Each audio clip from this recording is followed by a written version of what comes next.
Oh, hey you, who said that? Baby, how you been? I'm here again with another episode of I Played a Thing, Dark Souls 2, Scholar of the First Sin. Last time, we met a couple of weird friends. A disembodied one and a giant scorpion. They're pretty cool, actually. Also, since last episode, I did a little off-screen farming in the Earthen Peak in hopes of getting the remainder of the Grave Warden set, and maybe that upgraded Lingering Dragon Crest ring from the Desert Sorceresses. And that didn't entirely work out for me. I got some of what I wanted, but not all of it. But I did find a couple of interesting things in the process, one of which I am wearing right now, and that is the Shadow Pants, which is the equipment worn by the ninjas. It's the only real part of the Shadow set that I got, but it does give you these cute little toe blades, so that's a plus. And we can take a quick look at that. They are used to hide in the cover of night. Those who are especially adept assassins are often hired as bodyguards. In an attempt to stave off the curse... Whoop! Hey! Sorry, my mouse kicked in. In an attempt to stave off the curse, King Vendrick hired shadow men to put down the hollows, but before long they were hollowed themselves. Well, that does give us the detail that the ninjas are hollow. Also, I found the... what was it? The Silver Black Shield, which is... oh, that's right, it's going to be under shields, of course. A silver black shield imbued with the power of dark. The equipment of the wardens of the undead crypt are soaked in its darkness, and permeated by its power. The grave wardens are said to know the name of every guest who rests in the crypt, no matter how long they have been with them. Wow. Between watching over every single person who gets interred and actually even knowing all their names, I am impressed with the grave warden's dedication. And finally, when the respawns ran out and my farming was ended, I considered using a bonfire ascetic to reset the respawns. I decided not to, but I did buy the bonfire ascetic that Chloanne had for sale. Let's see, where is that? So I don't believe we've had a bonfire ascetic before, so I can look at that. Tossing this into a bonfire strengthens nearby foes. Once the bonfire ascetic is devoured by the flames, its effects can never be reversed. Be prepared before using this perilous ember. Fire exhibits a connection to the curse, and when the flames grow stronger, so does the curse. I don't know that we'll actually be using any bonfire ascetics because I'm kinda trying to keep this a natural playthrough in which the bonfire intensities always reflect the cycle of the new game that we're actually in, but I figured it was only right to give you a look at them. Let's see, what else? Oh yes, I do have enough souls as a result of my farming for a level, so we'll start out gaining one real quick. Bearer seek lest to you. And what do we want here?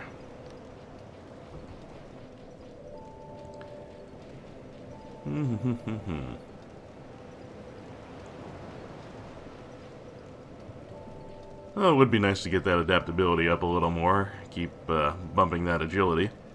I don't think strength and vitality are in particular emergency situations right now. Yeah, we'll go with that.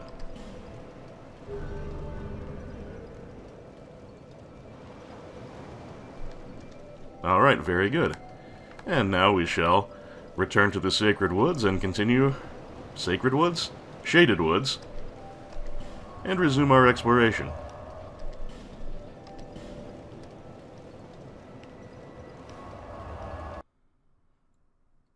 Now, you may recall, after tracking down the body of Vengarl, there was a petrified lion warrior blocking a shortcut that would have taken us back closer to the bonfire.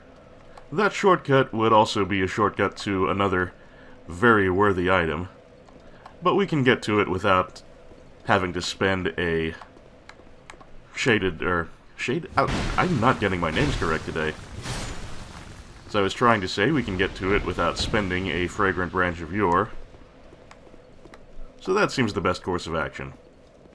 All we gotta do is head up here to the top floor. And right here, where the helpful message indicates,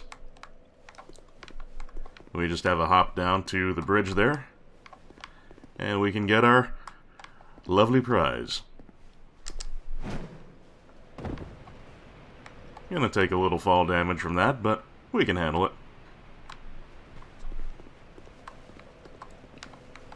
And in here there's gonna be one of those royal guards, but they're not too hard to handle.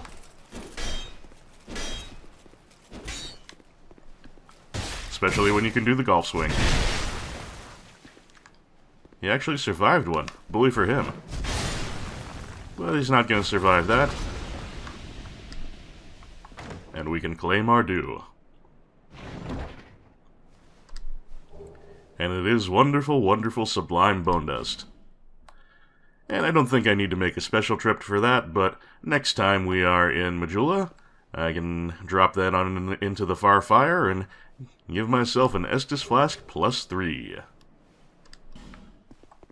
And a consumable soul and a magic restoring herb, or just a little cream on the top.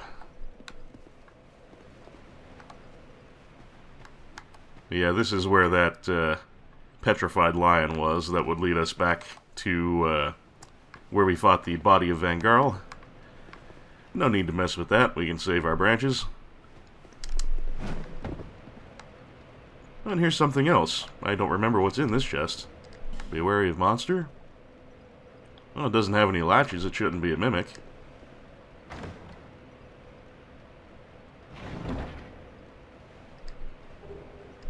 Ah, the Black Knight Halberd. Another piece of surviving Black Knight equipment. Let me see if I can find that. Doop-de-doo, where are the halberds? Here they are.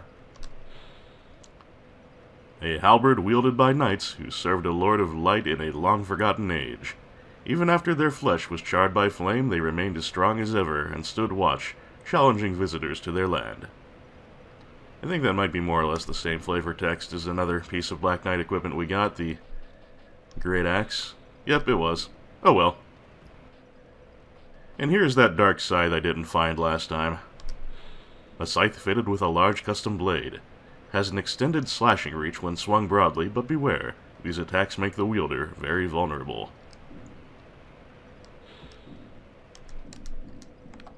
Alright, and this will put us where exactly? That's really the only way we can go right now, so we will take the plunge.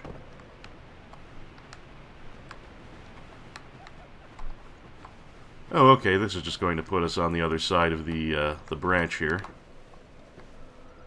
Close to the bonfire, and that's just fine. That'll give us access to the bit of treasure on the corpse there. And we like free stuff, yes we do. Another fairly high quality consumable soul, so I have no complaints about that.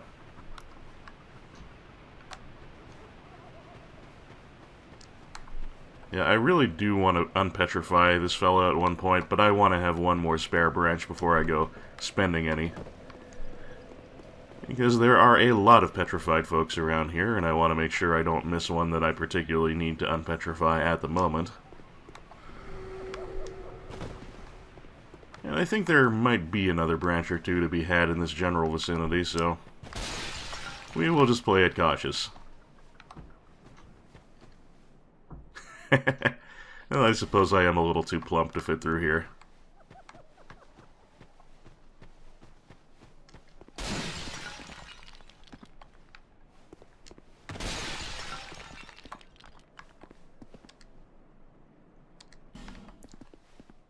Oh, I don't know about pointless. But yes, the lion here is blocking the chest, and again, that is not terribly important, so I'm going to skip over that for the moment and come back another time.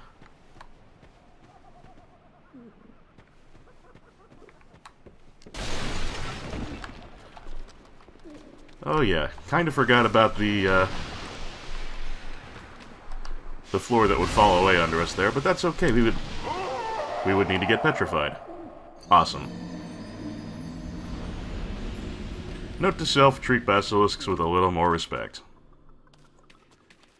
And I believe that floor will remain smashed next time. I really did kind of forget exactly where it was. So I think we can now see the hole and be a little more careful about whether or not we want to drop into it right at that particular moment in our lives.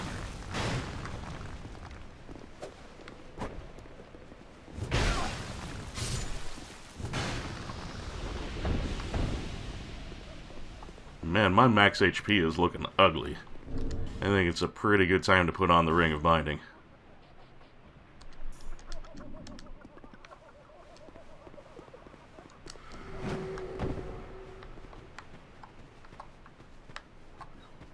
Alright, now then. Yep, this boarded up pit in the ground is now revealed to us. It's rather nice of the game to not cover that up again as soon as we die. So I will want to go down there soon enough, because there is yet another weird friend that we will definitely want to meet. Oh, and the treasure here is only a life gem. Way to bait, FromSoft. But yeah, we don't have to do that right away. I will explore the above ground a little more thoroughly before we go doing that.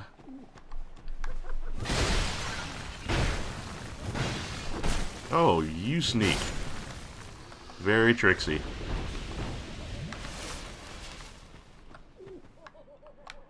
And I see another transparent guy hanging out up there, so we will take care of him before he has any opportunity to give us any nasty surprises. And he's got a friend, so we'll take him out too.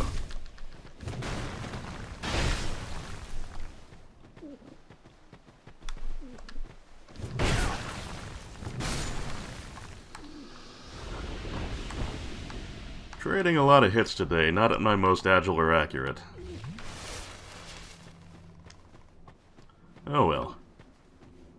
As long as we get there, right?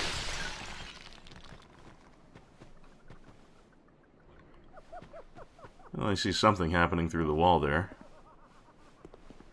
Whoa. Wasn't paying attention to my curse buildup. And there's definitely another transparent guy there.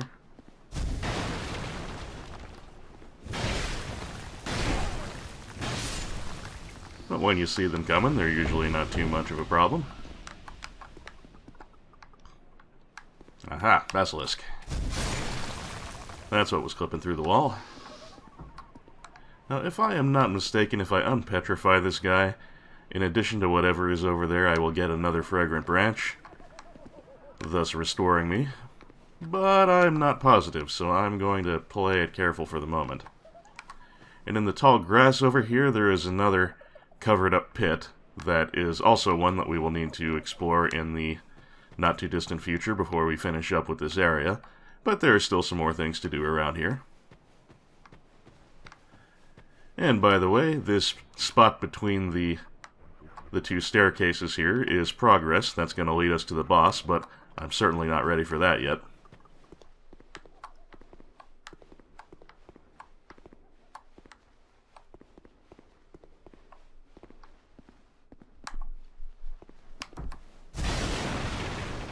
Because first we can say hello to an old friend. Hey, Creighton. Just wait, you dirty rat. I remember you. Don't you scare me like that. I thought you were him. Oh, sorry, Creighton. By the way, thanks back there for the help with the skeleton lords. That bastard with the ring lives in Brightstone Cove down the way. I'm gonna find him and settle the score. Nobody insults me like that. For the good of the world and for my own honour. I won't let that bastard live another day.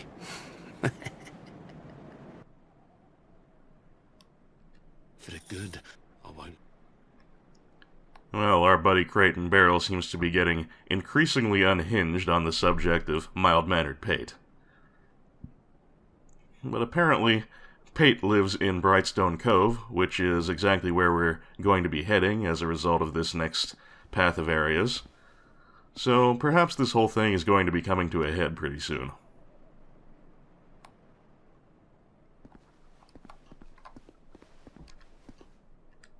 Here indeed. Ah, the Skeptic Spice. And the Soul of a Brave Warrior. Pretty good supplies all around.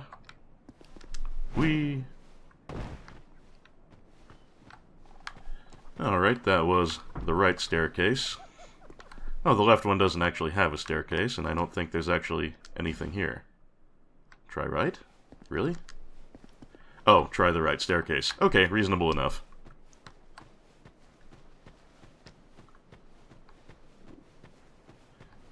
Well then, I'm just going to check out what is over here amongst all the barrels, if anything. And then perhaps we can start exploring some of that hidden underground.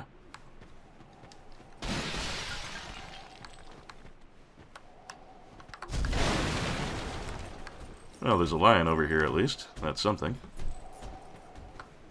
Come on out. I do prefer to fight folks in the open. He doesn't seem too keen on letting me circle around him.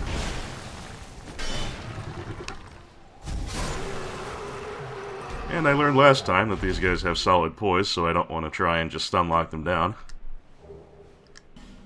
Oh. And we got his hand armor. Well, might as well have a look.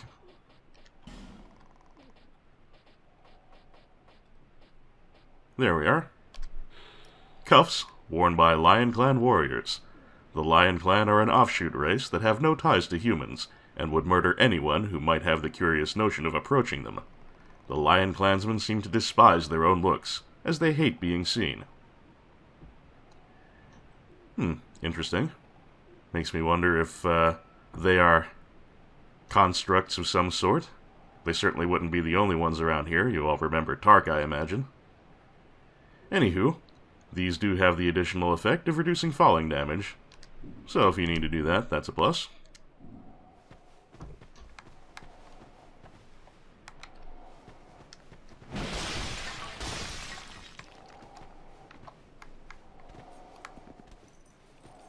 Oh, and here we have a lion warrior with a golden mane. What could that be about?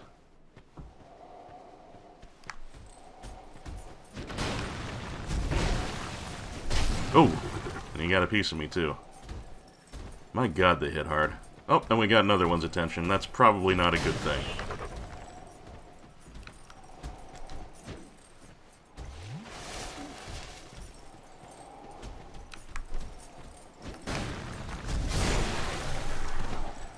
Well, that's the gold one down. And there's the regular one down. It looks like the gold one dropped some stuff. So that'll be worth checking out. Oh, just more cuffs. Okay, never mind.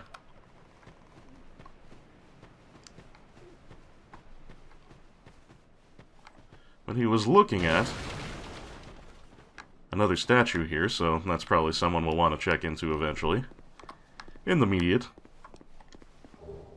We get yet another quality consumable soul, so when we have an opportunity to spend those, we're gonna be pretty well set.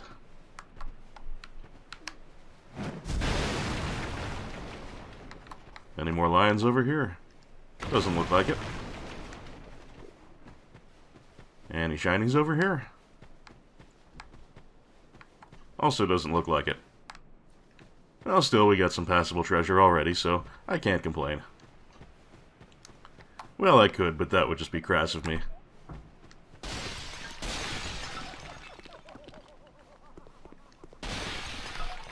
Oh, and this is the one that was blocking the treasure chest, so yeah, I guess there's really nothing else here that we need to scope out. So what I'm gonna do is fall on down the hole and try not to be turned into a statue again. Salad, I said try not to be turned into a statue again.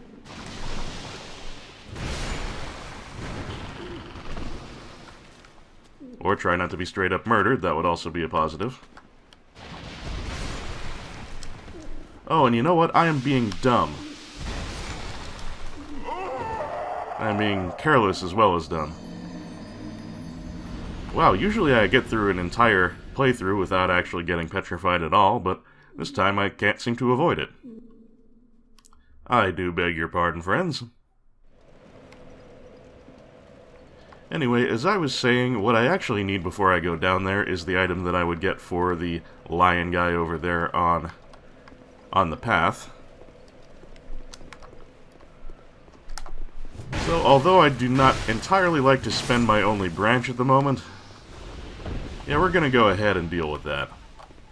Because I'm fairly certain we'll get another one pretty soon.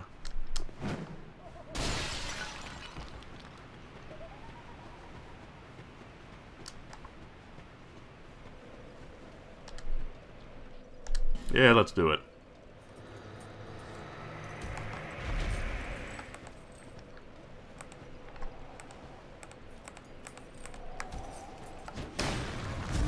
Yep, our lion friend here does not seem to be at all appreciative of the fact that we restored him from being petrified. I guess they really can't stand being looked at. But the good news is we get a fang key. A strange key shaped like a wild beast's fang. What manner of dilettante would create such a key, and what might it unlock? What indeed?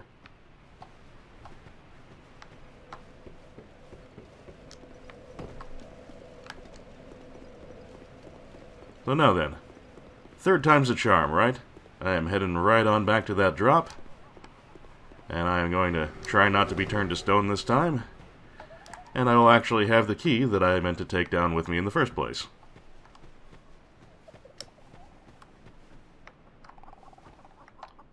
This guy's a little too close for comfort. I don't want him aggroing on me and following me down the hole, so let's just get him dead.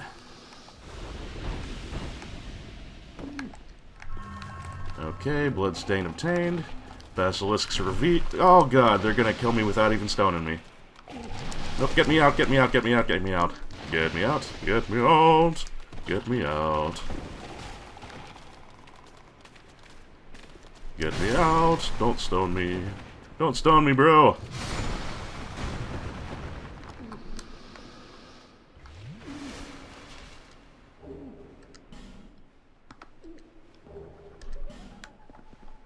Well, if I need any raw stones in the near future, I'm certainly set. And I seem to have actually survived this time. And even that attempt was kind of harrowing, though. I don't know what this is all about. I usually don't have any major problems here. Oh well. We'll chalk it up to recording luck. But Twinkling Titanite is a very respectable reward. Anything else over here? Nope, just a little basilisk den. But the main reason we wanted to pay a visit is behind this door over here, which we would need the fang key for, which is why I brought it.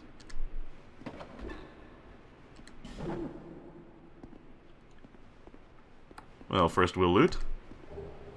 Oh, and we get our branch back. Beautiful. And it's time to meet another weird friend. Thank you for helping me. I am Ornifex. I owe you some form of thanks, but have nothing for you at the moment. If it would not trouble you, could you visit my abode just down the way?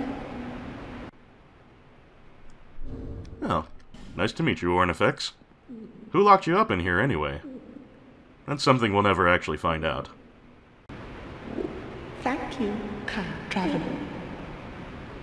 I believe that I can be of assistance if you would visit me at my home. Thank you.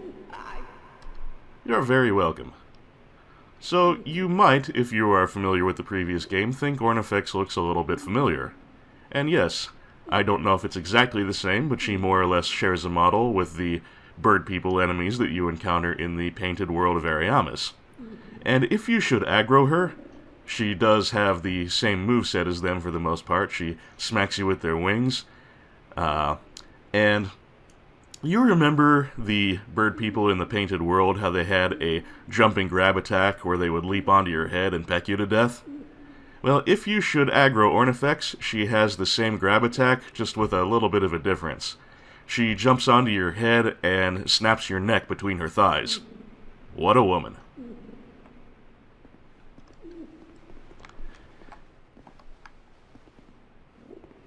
Anyhow, there is no particular reason to aggro Ornifex. She will be a very valuable friend when we have the opportunity to meet her in her home, so look forward to that. In the meantime, what we need to do is get ourselves out of here. These yellow pools, by the way, are acid, and they will wreck your equipment.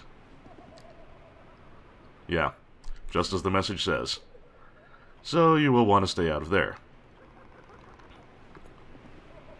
Now, if we look up over this little cliff there, we see a gentleman in a wheelchair, and we are going to want to meet him as well, but we cannot get to him from here. Despite the fact that this is a nice rough wall that I can't help but think Salad would be able to climb. Oh well. This is just going to put us right out here where we got the Fang key in the first place.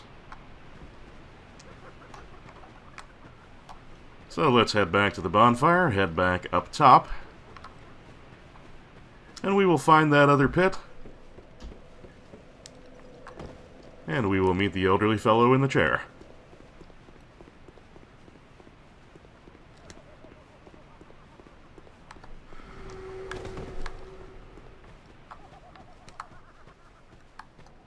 Now then, you will recall that I pointed out the other pit in the tall grass across the way here.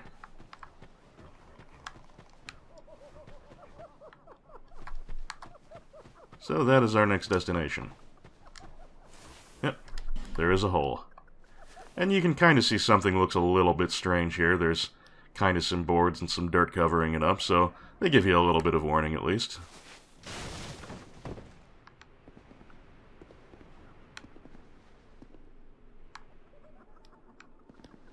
And we've got a chest, we'll always want to investigate those.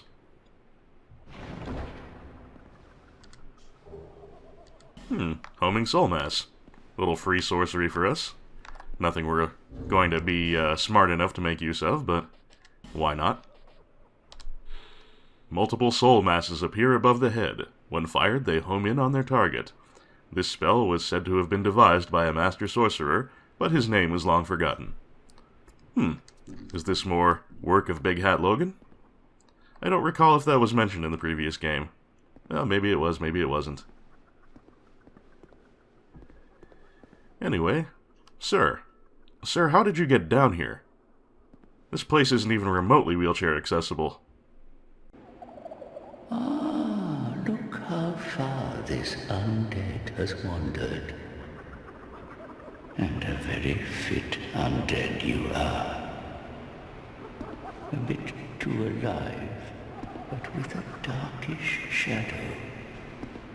Yet still unprepared for a deeper dark.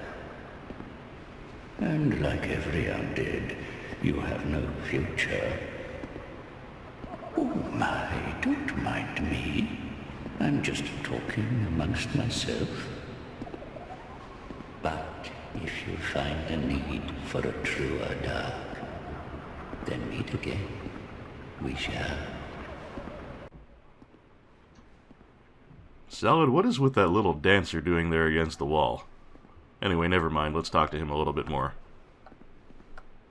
Salad, face the gentleman. The dark is still nascent within you. May the dark shine your way. The dark. Well, we still don't really know who this guy is. But he seems to think we have some potential in the dark. And it's interesting that, as hollow as we are, he still thinks we look a little too alive. I'm not sure I care for the no future remark, but whatever. Anyway, we will find this elderly gentleman in a few different places, none of which seem remotely wheelchair accessible, so there is something a little strange about him. And as we continue to meet him in more locations, all of which are fairly well hidden, we will learn more of his story and perhaps learn of his significance. But for now, that's all we can get out of him, so we will continue on.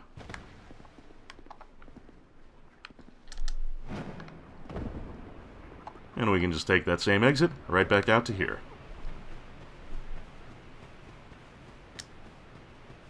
Now then, for the moment, I think that's about all we need to do in our initial explorations of this area.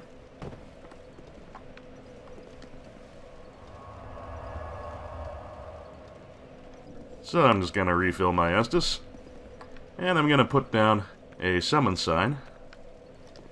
And if we do not get summoned by the time I get back to the boss area, we will go ahead and pop a human effigy, and get ready for a fight.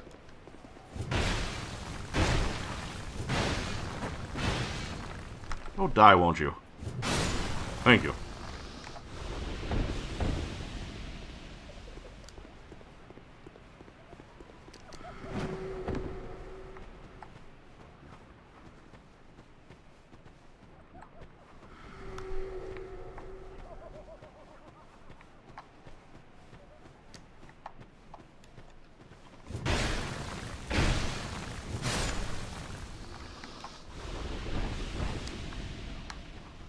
It's going to drop these guys because it's a thing to do.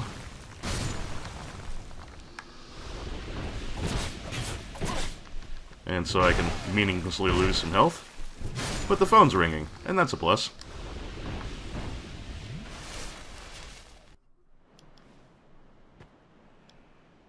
Alright, sweet. Successful jolly cooperation with a handsome shirtless gentleman. That is a good time. We are fully repaired, we are full up on Estus, and we are unhollowed. Sounds like a good time to fight the boss ourselves, don't you think? Yeah, let's do that.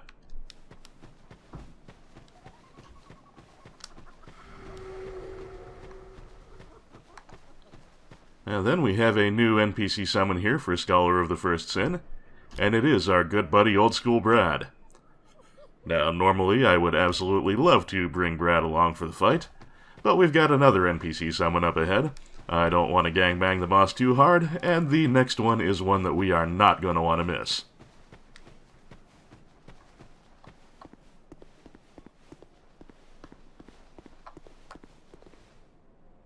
Yep. You think I'm going to get an opportunity to bro up with Tark and not take it? Then you don't know me very well.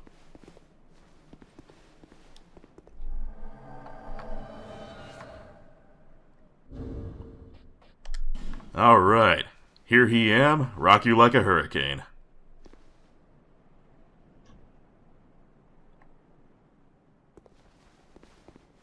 Alright, Tark. Let's wrap up some of your unfinished business, shall we? Because, yes, we are going to have it out with the missus. And she starts out buried in the sand, just flinging magic at you. But if you take a crack at her,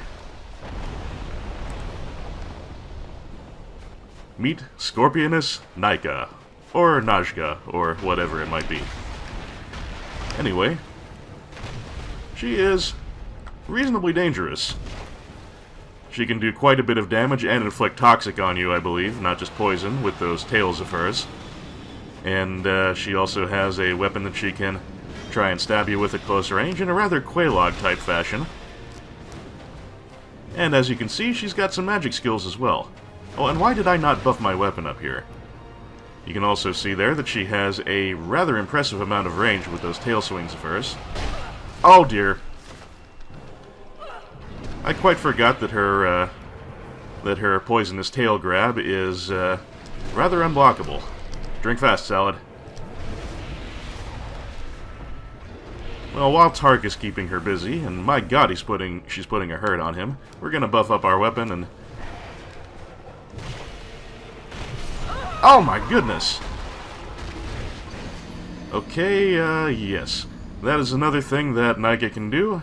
She can dive into the ground and attack you from beneath the sand, and apparently if you are very close to her when she dives under the ground, it's gonna hurt like a bitch. Interesting, I don't know that I ever got hit with that as an attack before. Well, we'll put down our sign, and if we're lucky, we'll get summoned again. And if not, we'll just effigy it up.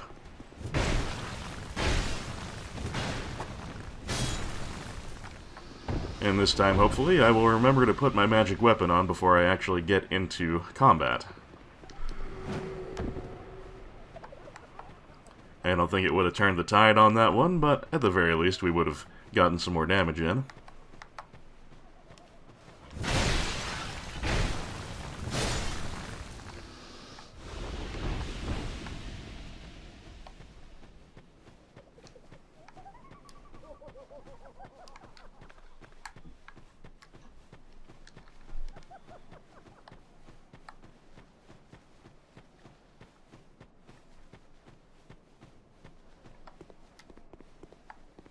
Yeah, it doesn't look like the phone's ringing this time, but that's okay, we can afford these.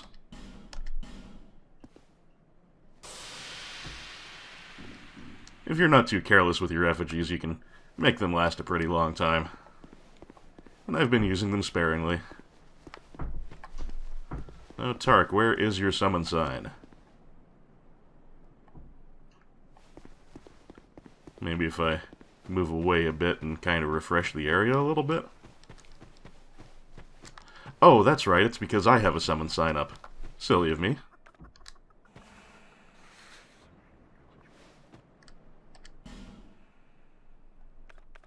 Alright, now that that is cancelled. Yeah, there we go. Because really, it seems only right that we give Tark an opportunity of laying his mind-wiped beloved to rest.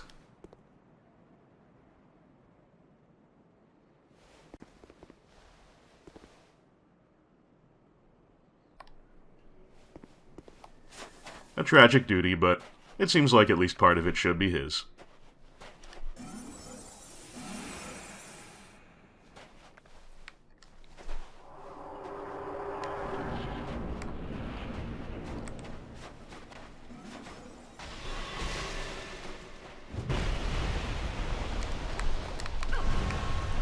Oh, for the love of Pete.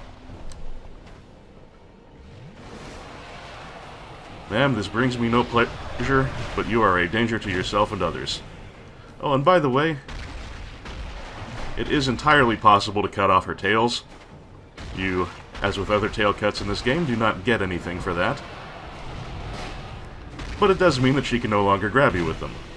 Or whack you with them. And both of those are a good thing to be rid of. And we can see that if she rears back when she's up at you and isn't going to stab you with her weapon, it does mean she's going to try and grab you with those tails of hers. So definitely something to be cautious of. Oh! Also something to be cautious of, her giving you a swat with them at a very impressive distance. Oh! And with those tiny little T-Rex pinchers of hers, she can apparently attack as well.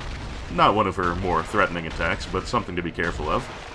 And when she goes underground, you are probably going to want to stand on the bit of ruins over here, because otherwise she will try and come up underneath you and whack you as she pops out of the sand, but she can't dig through the stone.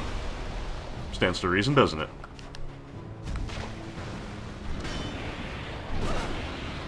Oh, you silly little pinchers.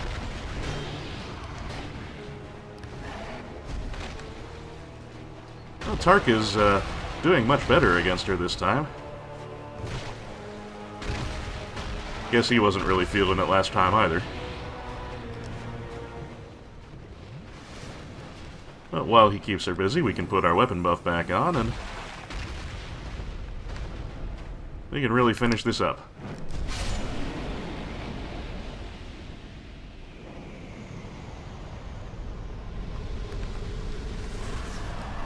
And Tark, again, I am very sorry we had to do that. Hopefully she can find a little peace now.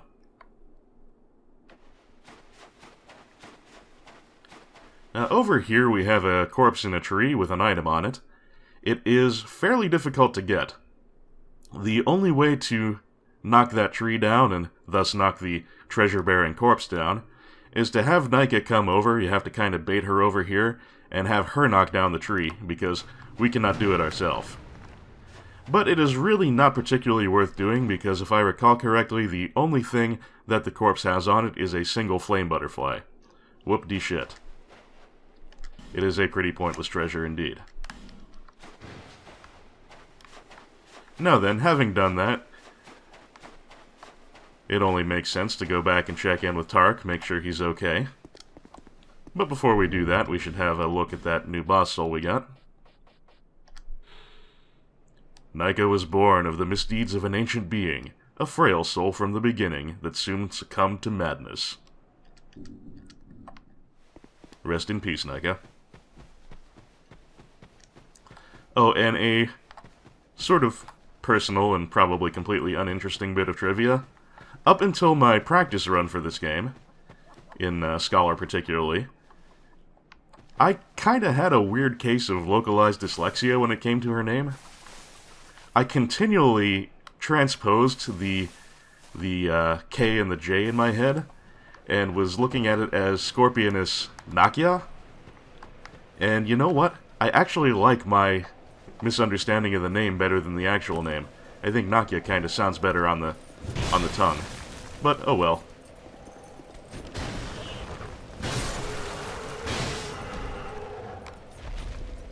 Well, before we go back and visit with Tark, since we are at the bonfire here, let's go ahead and take care of that sublime bone dust, and we can also trade that soul into Strayed. It would be nice if we could give it to Tark as a sort of keepsake, but he doesn't seem to want it.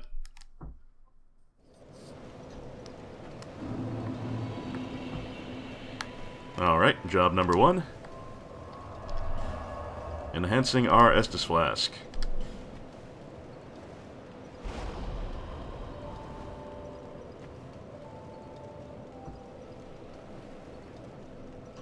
Concentrated Sunny D, my favorite.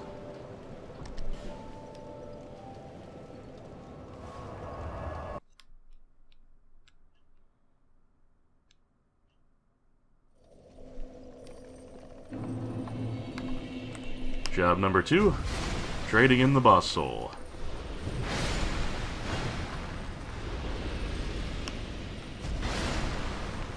And as always, it's not a bad bonus to get a little easy revenge on the citizens here. Very annoying enemies that I like dropping down easily whenever I can. Well, this is a most twisted soul. Very good indeed. Prepare to peer straight into the heart of magic.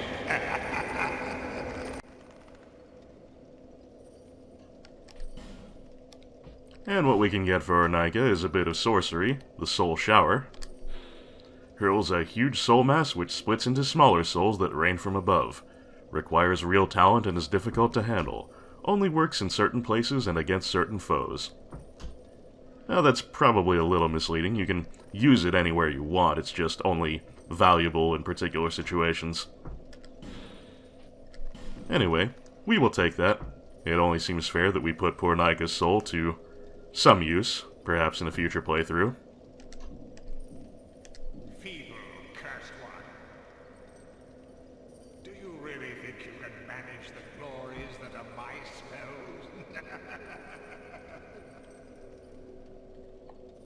Not really, but I like to collect them anyway.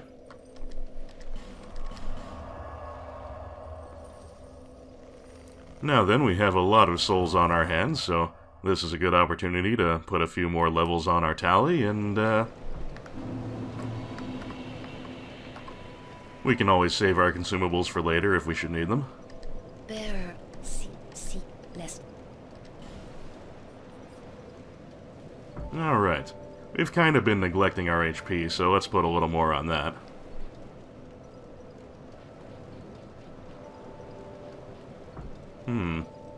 I can't help but feel it would be nice to have a third spell slot, and I don't think we need too many points in attunement for that. Well, it looks like we do need 3 levels in it. So we'll just put 1 in that for now, so we get a little closer to our next total. And adaptability or vitality. What will it be? More adaptability. We're still getting agility points pretty easily, so let's take advantage.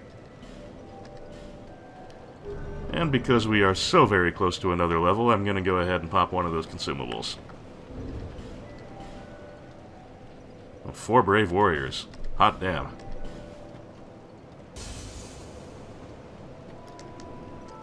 We'll save the rest of them for the moment. Bear seek less.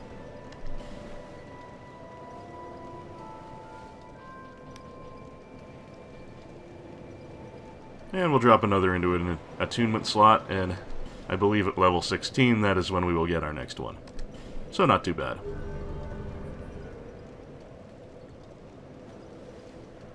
Yeah, and magic is not something we will be making a great deal of use out of, but having an extra spot in our holster for utility spells, maybe a pyromancy, that would be a positive.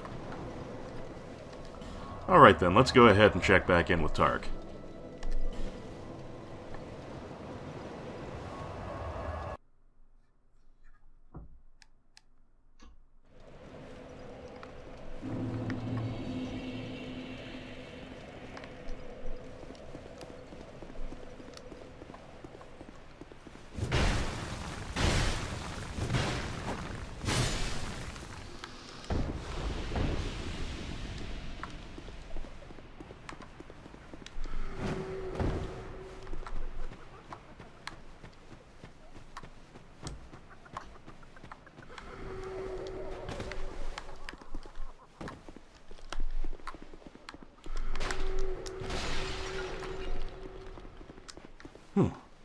Just got out of that curse range in time.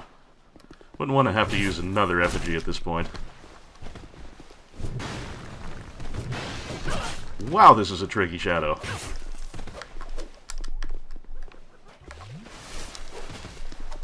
No, you don't. Had enough of you. I'm trying to have a conversation with my buddy Tark.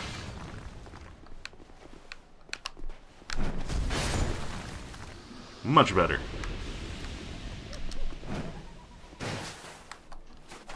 Now then, we still can't have a chat with him unless we put on our Ring of Whispers, so that is the next step.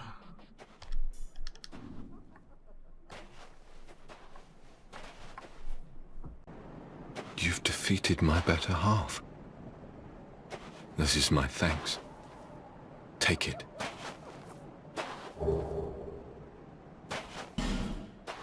I have no gods to pray to. But still, I pray that your journey will be safe. Well, thank you, Tark. So for that, we get a fragrant branch of yore. Not exactly a unique reward, but a good one nonetheless. And we learn a gesture.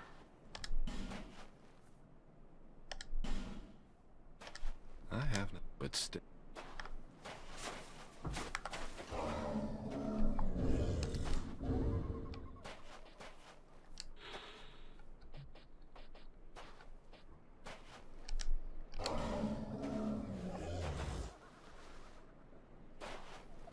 Yeah, we can do a little exercise.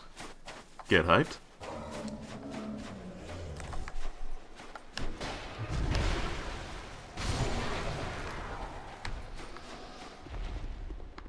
Needless to say, the body of Vanguard does not respawn. Oh, right, this. Okay, in that case we will just go back the long way, and then now that we have 2 fragrant branches, I think we can do a little more unpetrifications and see what else we can find in this area before we move along.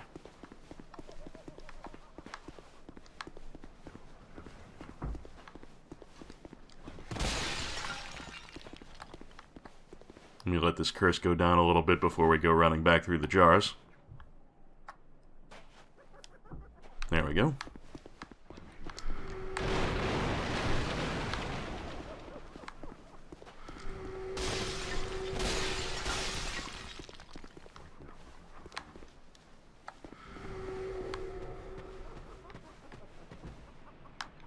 Alright, if I am not mistaken, the best place to check next would be in the sort of enclosed ruins area here, because I think after we unpetrify the guy there, we will be able to get another branch to replace the one we just used.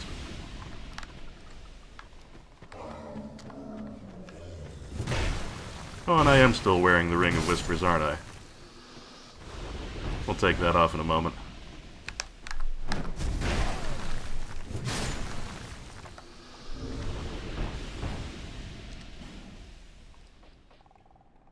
For lack of any better ideas, I'm just going to put on steel protection for the moment. Well, actually, why not put on our Covenant ring?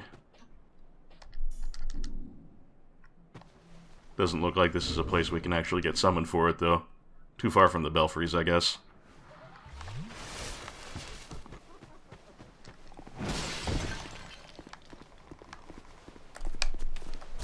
I'm tired of you guys.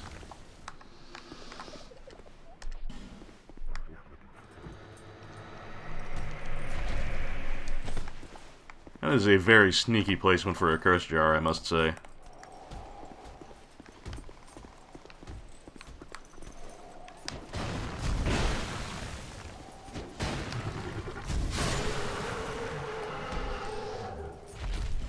Hey, and we got their pants.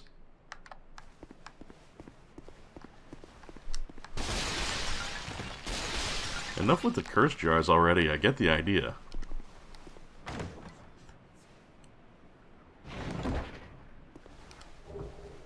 And we do get a replacement branch of yore along with the Lion Mage equipment.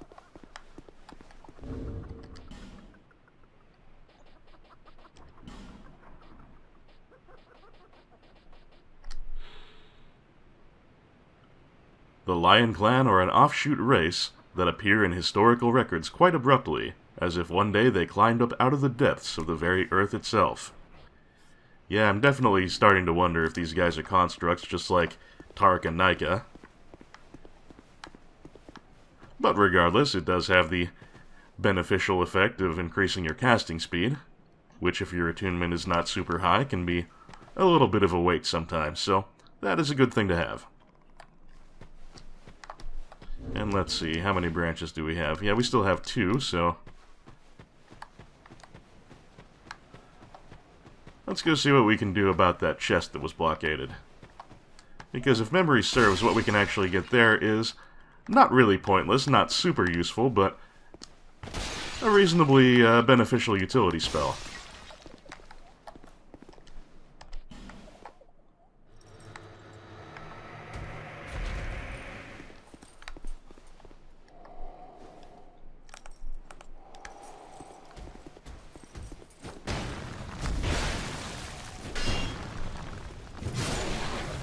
Just got my block up in time there.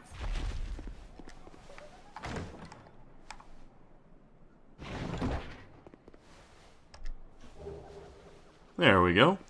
We get the repair spell. And the bleeding serum is not terribly interesting, but the 3 effigies is nice.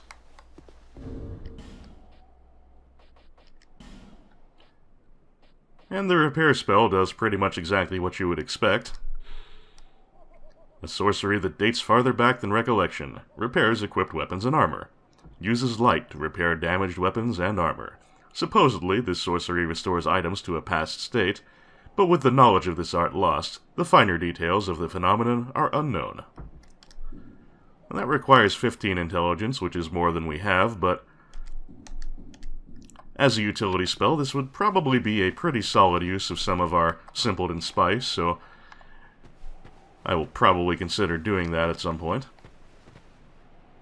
Alright, and we just have 1 branch left, and I don't want to use it right now, so we will refrain from unpetrifying any additional statues, and we will continue along on our way. By the way, there is a really, really nice additional reward to get from Tark, but we will have to defeat another boss before we can get that. So that's going to be a little ways off. But it is a wonderful ring that I am really looking forward to having, so a nice thing to look forward to.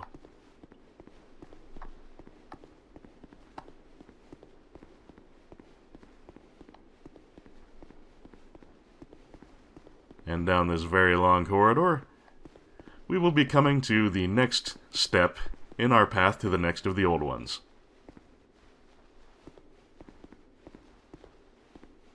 The Doors of Pharros.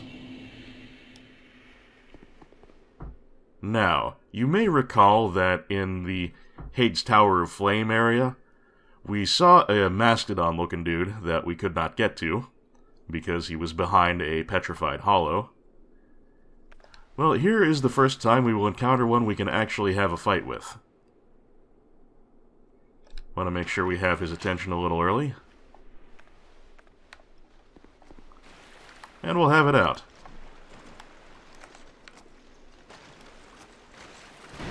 They are very strong, but they are pretty slow, so one-on-one, not a terribly difficult battle.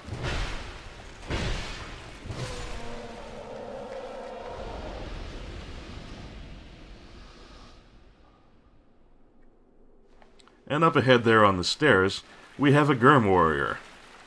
They look a lot like Gavlin, but they're not nearly as pleasant. But they have an absolutely wonderful drop that I must have, to the point that I am definitely going to farm for it if I need to. And while they may not be as pleasant conversationalists as Gavlan, they do have a weapon that is literally just an anvil on a stick, and that's kind of awesome. They also give up their backs really easily, so that's kind of awesome too.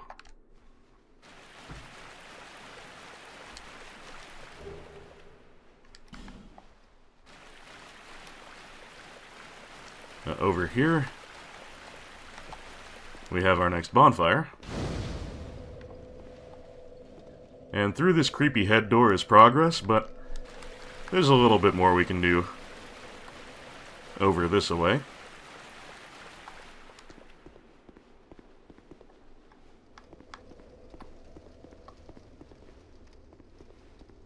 First of all, we've got a Gurm here who is apparently a little bit distracted. Sucks to be him.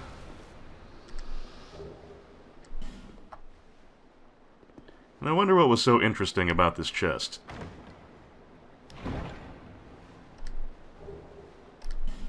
That's really not that interesting at all. Well, far be it from me to claim any deep understanding of Gurm psychology.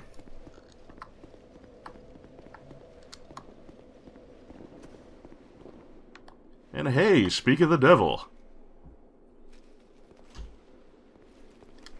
Make deal with Gavlan.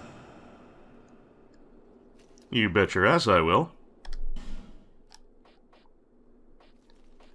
And this is the final and permanent appearance of Lonesome Gavlan. He will stay here for the rest of the game, so you can come back and wheel and deal as much as you like. And even better, he now has a permanent, unlimited supply of poison arrows. I'll take all you got, buddy.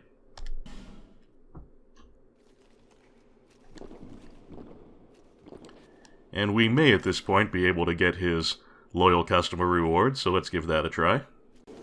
With Gavlan, you deal. Much deal. These you take.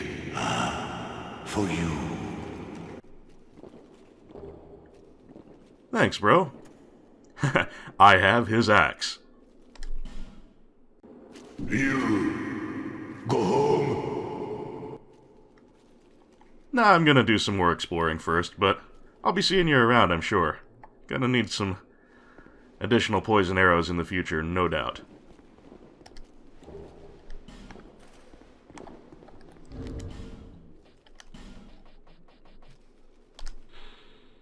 A great axe used by the nomadic Gurm.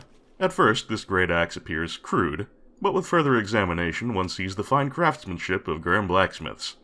Quite heavy for a human, but swung about with reckless abandon by the Gurm. I think that has a really high strength requirement. Yeah, 50, wow. So if you want a huge fucking axe, there you have it.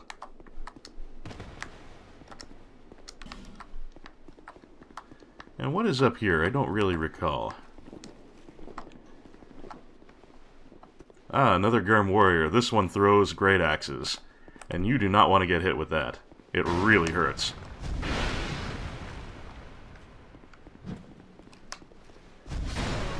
But throwing axes at a person at extremely close range starts to look a little bit silly. And for that lapse in judgment, we shall claim his shoes.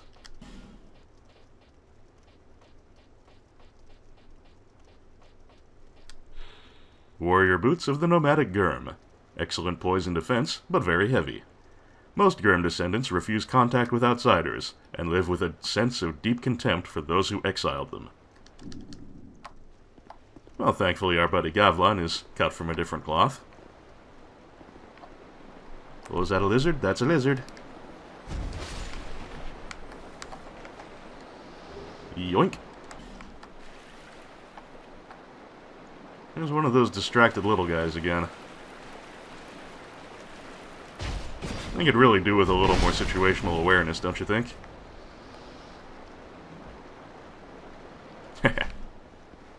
And what is this way?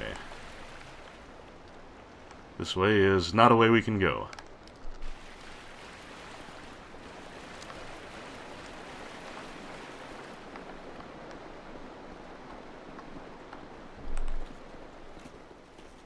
You're not going to let me through, are you? Oh, there we go. Alright, get on over here, and I'll give you a nice backstabbing. How's that for a deal?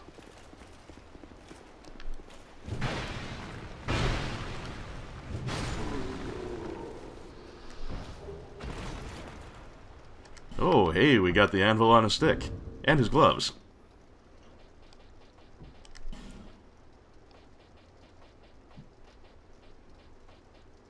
I think that's going to have the same flavor text as the boots now that I think about it, but the anvil could be interesting.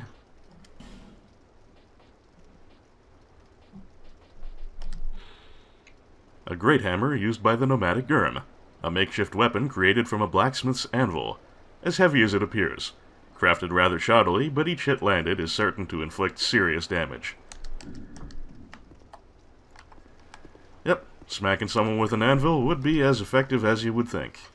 And this way, I believe, is progress.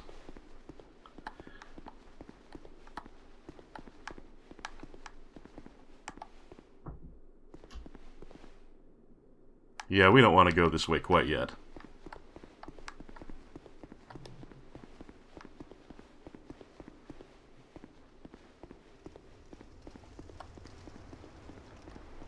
Yeah, I think I may have said before that the doorway through the creepy head was going to be progress.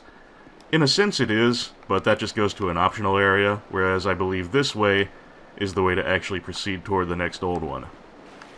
So, next place we're going to want to check out is that optional area. That's going to be next episode, but there is one more thing I want to do first.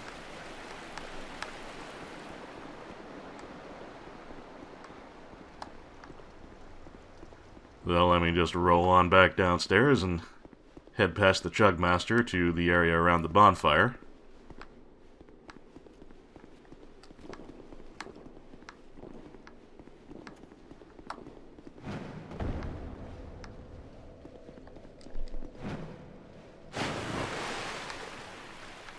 And what I'm going to do here is have a little rest. And I am going to farm the Gurm warriors that appear near this bonfire, because they have something I want very, very badly. So as soon as I get that, I will be back. And I'll see you very shortly.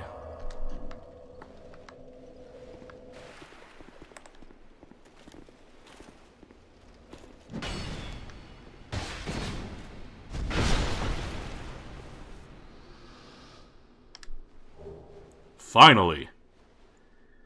As you can probably tell from my soul total, that took a really long time.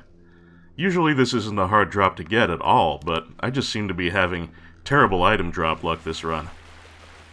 Anyway, the Gurm Great Shield. Oh man, is it good.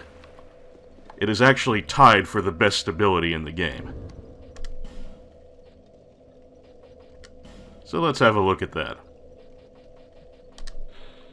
A great shield used by the nomadic Gurm. Appears to be a stone monument that was converted into a makeshift shield. Naturally, it is quite heavy and haphazardly crafted, but very few attacks will make it past this monster. A stone monument. So we're basically going to be blocking attacks with somebody's gravestone. Well, that isn't terribly respectful, but it is kind of metal. Now, my concern with this is that it might be a little too heavy for us to use correctly with our current vitality without dropping into fat roll. but we do have enough strength. And look at that stability. Completely unupgraded, it's already a stability improvement over our +6 tower shield. Also notable, most of its elemental resistances are not very good, but look at that fire resistance. If memory serves, this is actually the only 100% flame-resistant shield in the game. So, yeah, really good shit. And yeah, it does look like that would put us up over the 70% fat roll threshold, but, well, we will just get some more vitality as soon as possible and take care of that issue.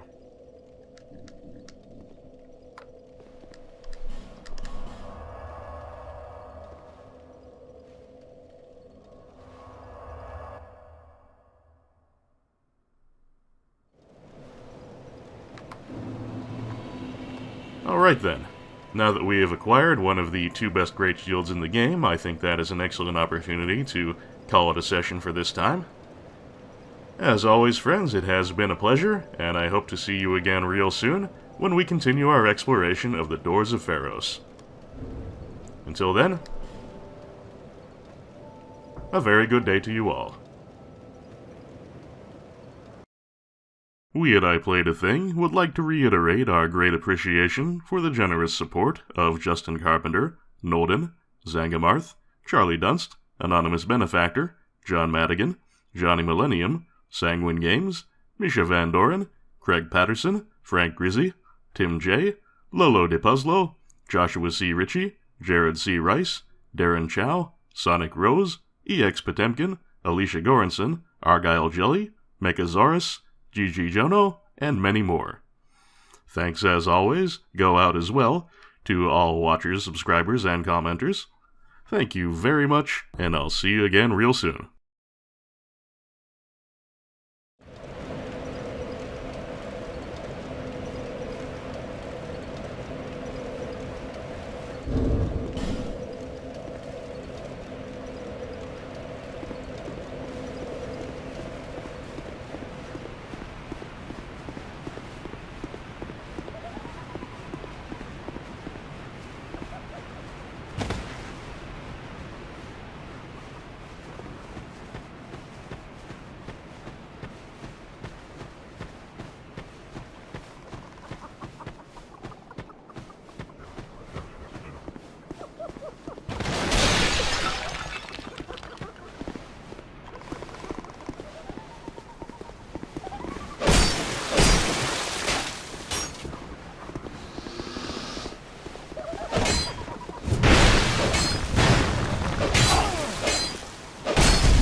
you